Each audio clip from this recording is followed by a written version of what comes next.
देखिए, मैंने आपको कहा कि हमारे यहां पर दो प्रकार के छंद हैं। जो वैदिक साहित्य में प्रयुक्त जो छंद है उसको हम वैदिक छंद कहते हैं, और जो रामायण से जिन छंदों की शुरुआत हुई उसको हम लौकिक छंद कहते हैं। वैदिक छंदों की संख्या कितनी है इस विषय में आपको नहीं जाना, क्योंकि यह आपके पाठ्यक्रम में नहीं होता, लेकिन आपको सामान्य ज्ञान इसका होना चाहिए। आमतौर पर वैदिक साहित्य में 7 छंदों का सर्वाधिक प्रयोग हुआ है। और वो कौन कौन से छंद है? एक तो है गायत्री, एक है उष्णिक, एक है अनुष्टुप, एक है व्रीहति, एक है पंक्ति, एक है त्रिष्टुप और एक है जगति। ये 7 छंद है, हमें ऐसे ध्यान रखना चाहिए। वैदिक साहित्य में गायत्री, उष्णिक, अनुष्टुप, व्रीहति, पंक्ति, त्रिष्टुप और जगति, ये 7 छंद जो है मुख्यतया प्रयुक्त हुए हैं। इसमें सर्वाधिक, जो वैदिक साहित्य में सर्वाधिक प्रयुक्त जो छंद है वह त्रिष्टुप है, और उसके बाद में जो दूसरा, मंत्रों की दृष्टि से जो दूसरा सर्वाधिक प्रयुक्त छंद है वैदिक साहित्य में वह गायत्री है। ये सारे के सारे जो है वर्णों से संबंधित हैं। 24 वर्ण वाला जो है वो गायत्री छंद है। अब आपको यह ध्यान रखना है कि इसमें 4-4 के हिसाब से, इसी क्रम से आपको वर्णों की संख्या बढ़ा लेनी है। जिस छंद में 28 वर्ण है वह उष्णिक है, जिसमें 32 वर्ण है वह अनुष्टुप है, जिसमें 36 वर्ण है वह व्रीहति है, 40 वर्णों वाला पंक्ति छंद कहलाता है, 44 वर्णों वाला त्रिष्टुप छंद है, और 48 वर्णों वाला जो है वह जगति छंद है। तो 24 से शुरू करना है और आपको 48 तक आना है।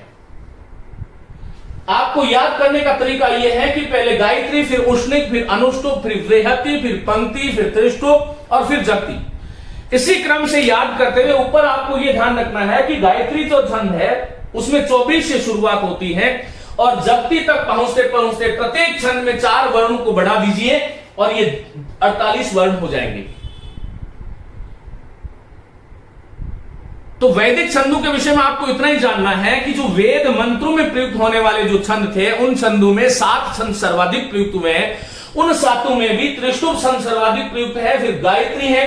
कई बार फर्स्ट ग्रेड इत्यादि परीक्षाओं में ये पूछ लिया जाता है कि पंक्ति में कितने वर्ण होते हैं, त्रिष्टुप में कितने वर्ण होते हैं, तो इस प्रकार से प्रश्न आ सकता है। लौकिक छंदों की शुरुआत कैसे हुई? लौकिक छंदों के जो प्रवर्तक आचार्य हैं, जो घोषित प्रवर्तक आचार्य हैं, वो आचार्य पिंगल है। जो आचार्य पिंगल है वह छंद शास्त्र का या छंद सूत्र के पर्याय हैं। पिंगल को छंद कहा जा सकता है, छंद को पिंगल कहा जा सकता है। ऐसी जनश्रुति है कि आचार्य पिंगल जो है पाणिनि के अनुज थे, और उन्होंने छंद सूत्र नामक, जिसे पिंगल सूत्र भी कहा जाता है, पुस्तक का प्रणयन किया, जिसमें 8 अध्याय है और 329 सूत्र हैं।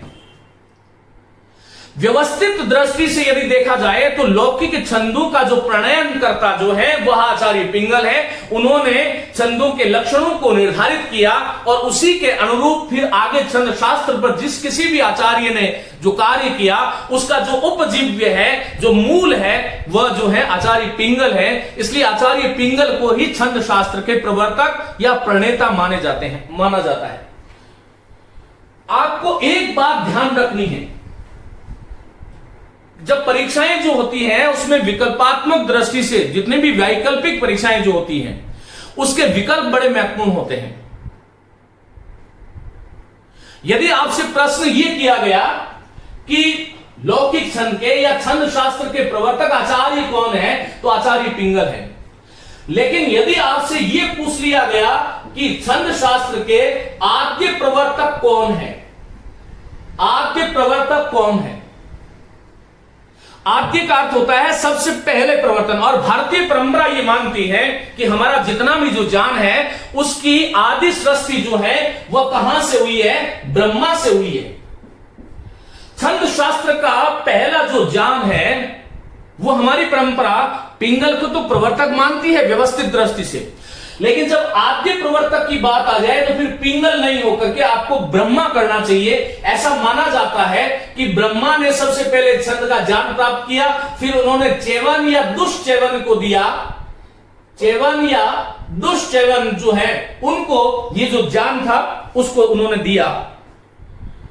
फिर दुष्चेवन जो था उस ऋषि ने आगे अपने ज्ञान का प्रसारण मांडव्य को किया। मांडव्य से ज्ञान जो है सेतव ऋषि को प्राप्त हुआ, सेतव से यास्क को प्राप्त हुआ और यास्क से पिंगल को प्राप्त हुआ। हमारी परंपरा छंद शास्त्र के एक व्यवस्थित क्रम की यदि हम बात करें तो ब्रह्मा, फिर चेवन, दुष्चेवन, दुष्चेवन से मांडव्य, मांडव्य से सेतव और सेतव से यास्क और यास्क से पिंगल तक की ये जो परंपरा है वो इस रूप से हमें प्राप्त होती है, इस रूप से हमें मिलती है।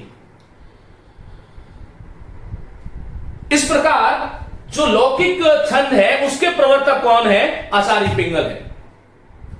यदि छंद शब्द की मैं बात करूं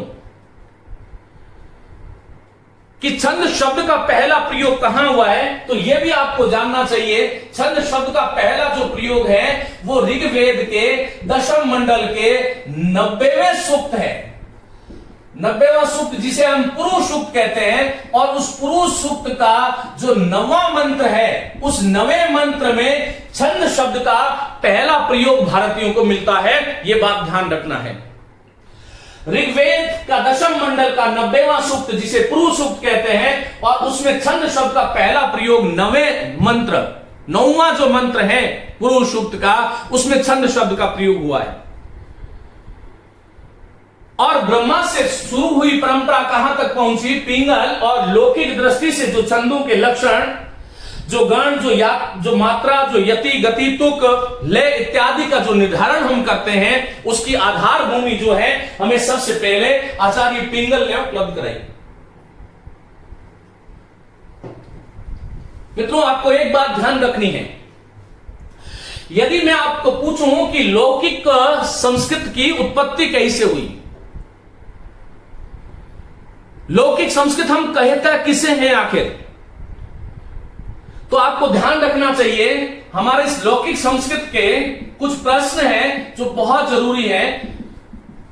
लौकिक संस्कृत के जो आदि कवि हैं वह कौन है? महर्षि वाल्मीकि है।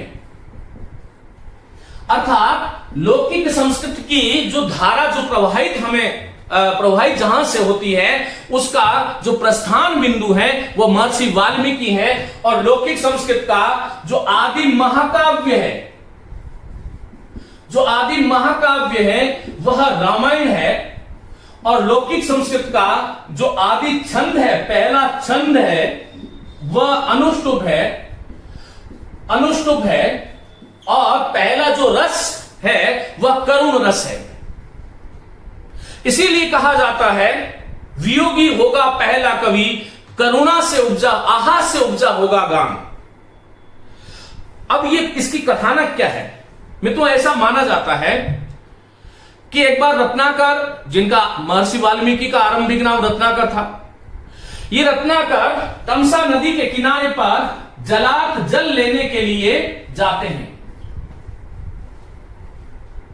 लौकिक संस्कृत की उत्पत्ति कैसे हुई, 5 मिनट के लिए आप इसको समझें। हम वैदिक संस्कृत जहां पर मंत्र हुआ करते थे, लौकिक संस्कृत जहां पर श्लोक होते हैं, मंत्र नहीं होते। वैदिक साहित्य में कभी श्लोक नहीं होगा, सदैव मंत्र होगा। और लौकिक साहित्य में कभी मंत्र नहीं होता, सदैव श्लोक होता है। तो लौकिक साहित्य की उत्पत्ति कैसे हुई यह हमें जानना चाहिए। विद्यार्थियों, होता ऐसा है कि रत्नाकर, जिसे हम वाल्मीकि कहते हैं, ये एक दिन सायंकाल के समय उस सागर के किनारे, उस नदी के किनारे जल के लिए जाते हैं। और यहां पर एक क्रौंच और एक क्रौंची, ये पति पत्नी थे और ये काम क्रीड़ा में निमग्न थे। सरोवर के तट पर ये पति पत्नी काम क्रीड़ा में निमग्न थे। यहां पर एक व्याघ्र था, शिकारी था। इस बहलिए ने, इस व्याध ने क्या किया, निशाना साधा और क्रौंच पर आकर के लगा और क्रौंच जो है उसका प्राणांत हो गया। अपने पति को मरा हुआ देख करके, तड़पते हुए देख करके वह क्रौंची जो है वह विलाप करने लगी, वह विलाप करने लगी। और यह दृश्य जो है वाल्मीकि अपनी आंखों से निर्निमेष देख रहे थे, अपलग देख रहे थे, एक दृष्टि से एक साधक की भांति देख रहे थे। उस तड़पती हुई क्रौंची को जब उन्होंने देखा, पहले वह वाल्मीकि नहीं थे, उनका कोई कर्म, जीवन कर्म भी अलग था, उनमें कवित्व शक्ति भी नहीं थी। लेकिन उस क्रौंची को जब तड़पते हुए उन्होंने देखा, तो तड़पते हुए क्रौंची को देख करके उनके हृदय में करुण रस, मनुष्य के मन में जब इस सृष्टि पर मनुष्य आता है तो ब्रह्मा के द्वारा जो नव रस जो है इनबिल्ट होते हैं, उसके हर प्राणी में वह नव रस होते हैं। करुण रस उनका जाग उठा और उनके मुख से अनायास ही एक श्लोक निकल पड़ा और उसी श्लोक से संस्कृत की शुरुआत मानी जाती है। वो कौन सा श्लोक था? वाल्मीकि के मुख से ये निकला, मां निषाद प्रतिष्ठाम। कई बार यह भी पूछा जाता है आदि श्लोक कौन सा है, तो मां निषाद प्रतिष्ठाम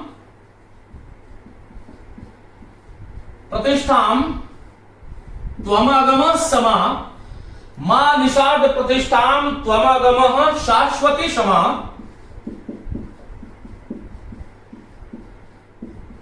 शाश्वती समाह यत क्रौंच मिथुनाद। ये हमारी लौकिक संस्कृत का आरंभिक पद्य था, आरंभिक श्लोक था। यत क्रौंच मिथुनाद एकम अवधि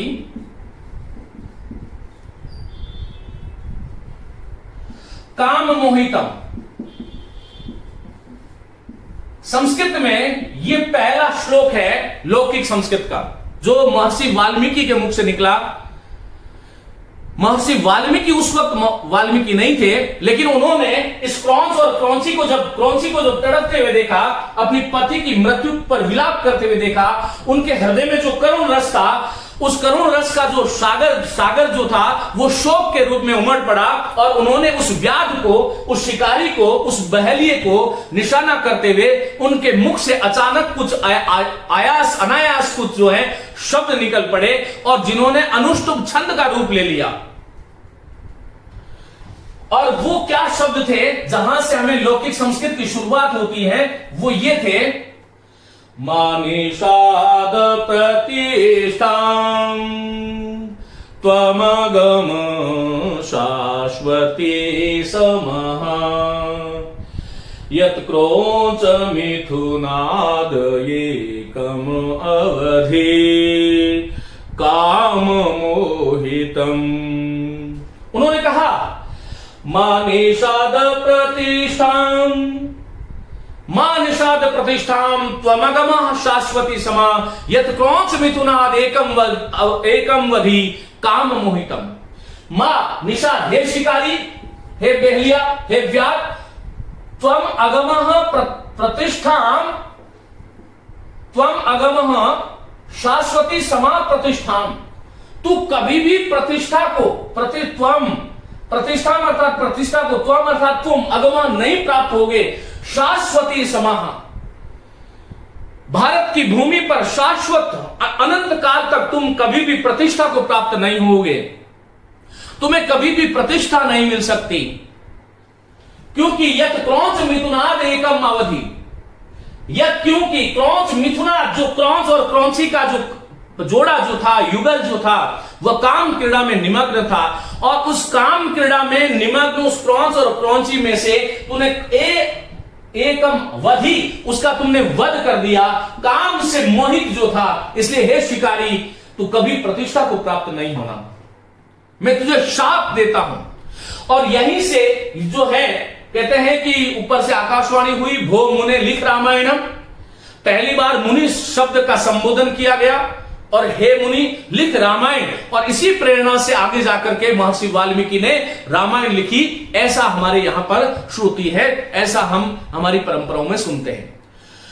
संस्कृत का आदि श्लोक यहीं से जो है लौकिक संस्कृत की शुरुआत मानी जाती है। और लौकिक संस्कृत की जो शुरुआत है, उस शुरुआत में के जितने भी जो छंद है, उन छंदों के जो प्रतिष्ठापक जो आचार्य हुए, वो मैंने आपको बता दिया कि आचार्य पिंगल हुए। तो यहां से अब हम बात करेंगे लौकिक छंदों की। अभी तक हमने बात करी छंद शास्त्र की उत्पत्ति कैसे हुई, और वैदिक और लौकिक छंद कैसे कैसे वैदिक और किस प्रकार से लौकिक छंद है। आगे हम बात करते हैं विद्यार्थियों लौकिक छंद के विषय में, और ये जो लौकिक छंद जो है वो किस प्रकार इनका विभाजन है। लौकिक छंद जो है, इन छंदों का विभाजन उभयविध है। दो प्रकार से इसको हमें जानना चाहिए। एक तो है मात्रिक छंद, जिसमें मात्राओं की गणना की जाती है। एक है वार्णिक छंद, जिसमें वर्णों की गणना की जाती है। मात्रिक छंद और वार्णिक छंद। मात्रिक छंद का मतलब यह है कि किसी भी श्लोक में मात्राओं के आधार पर जब हम किसी छंद का पता करते हैं कि इसमें यह छंद है, तो उसे हम मात्रिक कहेंगे। और वर्णों की गणना और वर्णों की संख्या के आधार पर, गणों के आधार पर जो निर्धारण होता है, उसको हम वार्णिक छंद कहते हैं। मात्रिक छंद का दूसरा नाम जाति है और वार्णिक छंदों का दूसरा नाम वृत्त है। यह आपको ध्यान रखना है। ये मात्रिक या वार्णिक जो छंद है, इसके पुनः जो है तीन भेद हो जाते हैं। एक होता है सममात्रिक छंद, एक है अर्धसम मात्रिक छंद, और एक है विषम मात्रिक छंद। इसी प्रकार यहां भी तीन भेद हो जाएंगे।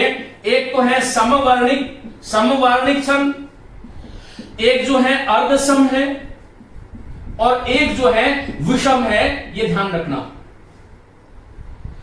अब ये सम, विषम और अर्धसम क्या होता है? मैंने आपको कहा कि छंद में 4 चरण होते हैं।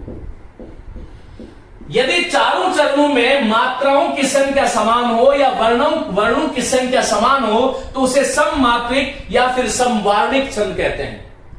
चारों ही चरणों में, जैसे मैंने कोई भी छंद लिया और उसमें जैसे किसी में यदि 12 चारों चरणों में 12 मात्राएं हैं, ऐसा है नहीं, या 12 वर्ण है, तो उसको हम समवार्णिक कहते हैं। मेरा मतलब यह है कि चारों चरणों में मात्राओं की संख्या समान है तो सममात्रिक है, और वर्णों की संख्याएं चारों चरणों में समान है, तो फिर उसको हमें समवार्णिक कहना चाहिए। अर्धसम का मतलब यह होता है कि पहला और तीसरा चरण समान होना चाहिए, और दूसरा और चौथा जो चरण है वो समान होना चाहिए। यदि कोई ऐसा श्लोक है जिसके पहले और तीसरे चरण में मात्राओं की संख्या समान है या वर्णों की संख्या समान है, तो अर्ध सममात्रिक या फिर अर्ध समवार्णिक छंद कहलाता है। और चारों ही चरणों में यदि अलग अलग हो, चारों चरणों में अलग अलग मात्राएं हो, चारों में अलग अलग, तो वहां पर विषम मात्रिक या फिर विषम वार्णिक छंद उसको कहा जाता है। यह आपको ध्यान रखना है कि मात्रिक और वार्णिक जो है उसके 3 भेद हो गए। सममात्रिक, यदि आपसे कोई पूछे सममात्रिक का मतलब क्या है, उत्तर आपका यह होना चाहिए कि जिसमें सभी चरणों में समान मात्राएं होती है और सभी चरणों में समान वर्ण होते हैं, वह समवार्णिक और सममात्रिक कहलाते हैं। अर्धसम का मतलब पहला और तीसरा चरण में समान मात्राएं या समान वर्ण, और दूसरे और चौथे में समान मात्राएं या समान वर्ण जहां पर होता है वह अर्धसम होता है। और विषम का मतलब होता है जहां पर सभी चरणों में अलग अलग मात्राएं होती हैं, वह विषम वर्ण है, विषम वार्णिक छंद है या फिर विषम मात्रिक छंद है। यह बात हमें ध्यान रखनी चाहिए।